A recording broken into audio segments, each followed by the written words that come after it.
Chief Secretary Gejala uba DP Waklang hakakat kendai terik unai wing ulale ya kendu ikisamla puli ke skul ba North Eastern Hill University Nehu kiba penlong jing yaki bat kentu bakin sange shipor ya ke jing syak thangan baklemput jongki kat ba ke jing tokit da ka inquiry committee kadang ya syakman hakani ke jing lait lasan ran lang ya Chief Secretary da ka Director General of Police DGP ke kong Ida Shisha Nongrang bat ka Deputy Commissioner ke East Khasi Hills ke kong RM Kurba. Haba keren syakilat pathai kubor uba DP Waklang ulaong. Ngiwan hang ni tang halor kawe ke jingtmu. Bat kata kelong bat kerpat iki samla puli bakin sange shua shipor ya ke jingaki kat bompat dep ke jingtokin. Ngalaya keren bat baro ki samla puli bapenlong jingaki bat ngala pentip syaki halor kadau balai baki day ben pensange shua ya ke ni ke jingaki ke jongki ula benram. Ngas ngos kem bat ngakermen bakin syonglang bat kiseng beper ki bayaki bat kin pen sengit nok kat ba ke jing tok kiet kadang yai ngalawan hang ni na ke benta ka sarkar jela bat kumju ru hakabor shimen manga bat ke DGP kumju ula benram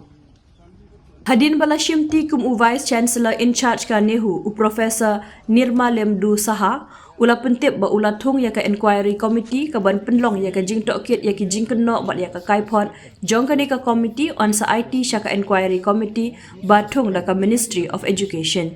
Nakaliang usaha ru ula kerpat iki samla ba penlong ji yakhi bakin penkut no ya ka jing syak thangan ka jongki ka balayai mentalak hat san sengi ki samla puli ka Nehu hapok kalama jong ka Nehu Student Union Nehu Su bat ka KSU Nehu Union kila beteng ya ka jing syak thangan baklemput ka balayai mentak hat san sengi bandawa hiar syuki ya vice chancellor ka Nehu u Professor PS Shukla bat barweng kam mardor ya registrar bat deputy registrar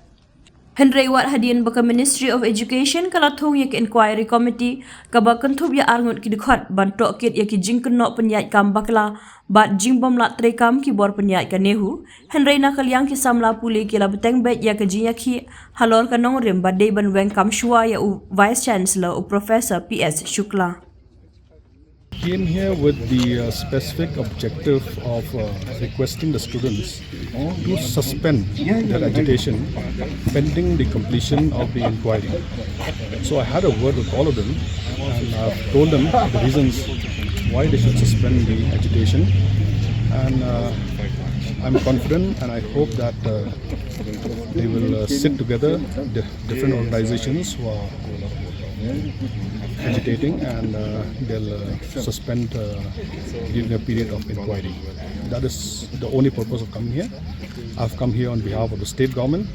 and also on my personal behalf. Both me and the Director General of Police, Kongita, will be here.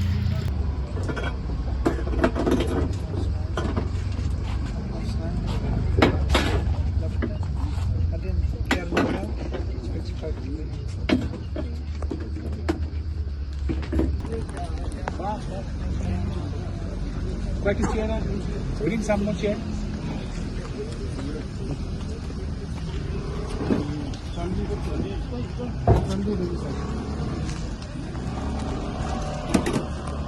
Yeah.